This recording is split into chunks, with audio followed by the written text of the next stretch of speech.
Bonjour et bienvenue sur cette 5e vidéo de la série sur la lumière consacrée aux deux aspects de la lumière que sont les ondes électromagnétiques et la partie corpusculaire avec le photon. Alors ces deux aspects ont été au centre des discussions qu'ont occupé les scientifiques pendant plus de 2 siècles. Au début, malgré une tentative de Huygens en 1690, c'est la théorie corpusculaire, c'est-à-dire que la lumière est considérée comme des petits grains, qui a été menée par Newton, qui a pris le pas sur la théorie ondulatoire depuis 1669. Mais, avec les expériences de Young sur les interférences en 1807 et celles de Fresnel sur la diffraction en 1818, c'est la théorie ondulatoire qui va finir par s'imposer. C'est Maxwell, en 1873, qui fait la synthèse des travaux de nombreux physiciens tels que Faraday et fait l'hypothèse que la lumière fait partie d'une plus grande catégorie qu'on appelle les ondes électromagnétiques. Alors regardons sur une petite échelle ce que regroupent les ondes électromagnétiques en plus de la lumière.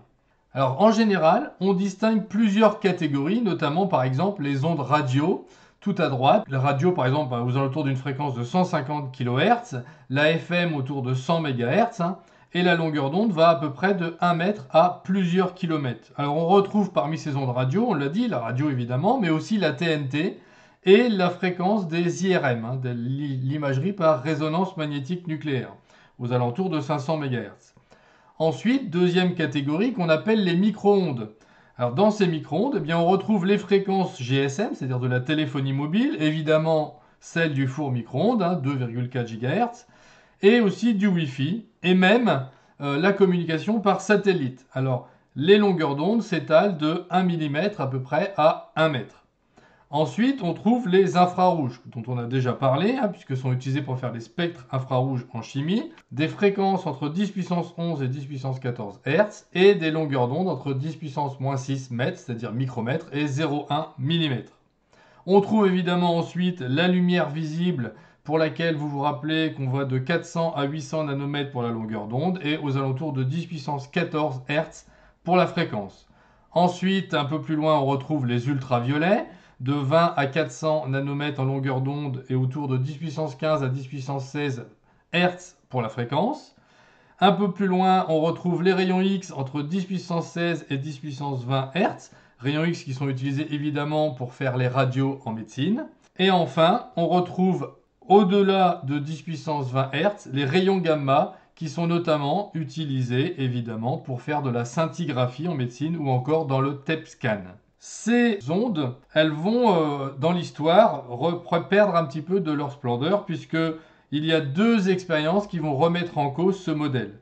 Notamment, le premier, en 1887, c'est Hertz qui découvre ce qu'on appelle l'effet photoélectrique.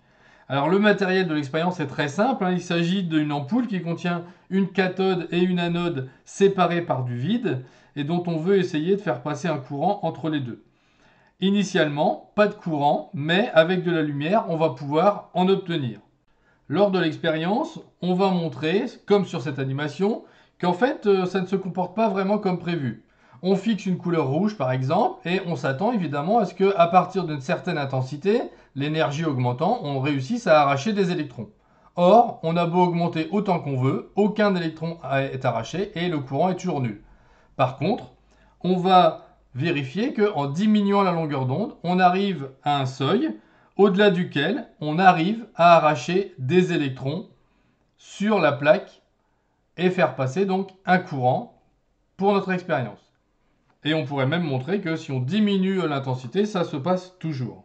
Deuxième expérience, il s'agit de celle menée par Compton en 1922, pendant laquelle il mène une expérience de collision entre un électron et un rayon X. On a donc un rayon X qui va se comporter comme une particule en venant choquer l'électron et en le faisant dévier de sa trajectoire. Cette expérience confirme l'hypothèse d'Einstein qu'il avait énoncée en 1905, celle de l'existence d'un quantum de lumière, donc une partie de lumière, qui sera nommée photon en 1926 par Lewis. Alors ce photon, il transporte une énergie.